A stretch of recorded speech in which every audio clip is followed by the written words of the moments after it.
Shifting focus now to the latest that's unfolding in Myanmar, a crisis that is only developing into a much bigger version of it. As the civil war rages and the international community condemns his every move, General Minister Aung Hlaing's grip on the country's power remains strong. But at what cost? As Myanmar's teeters on the edge of destruction, this next report tells you all you need to know about the junta's chief, who is on the brink of having an ICC arrest warrant issued against him. In the shadows of Myanmar's turmoil, one man has seized the reins of power with an iron grip.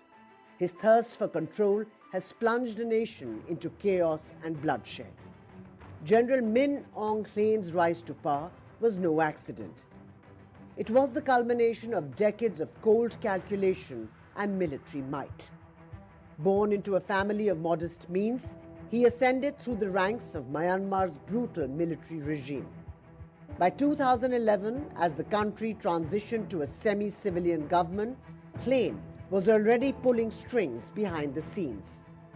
When Myanmar civilian leaders dared to challenge the military's iron-fisted control, Min Aung Hlaing didn't hesitate.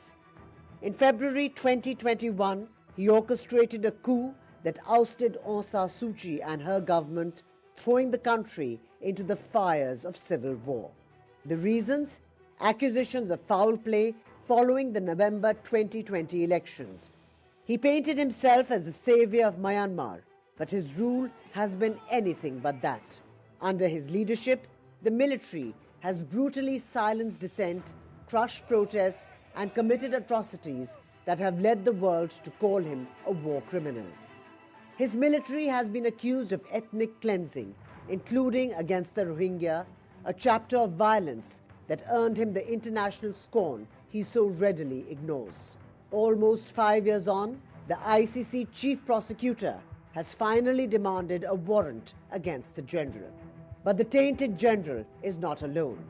With the support of China and Russia, Min Aung Hlaing has managed to cling to power, keeping the junta afloat in the face of global sanctions and growing opposition. They've become his crutch, helping him maintain control while the country burns. But at what cost? How much longer will this general, this architect of tyranny, hold on before the walls of his regime come crashing down? One thing is clear: as long as he holds the reins, Myanmar's nightmare is far from over.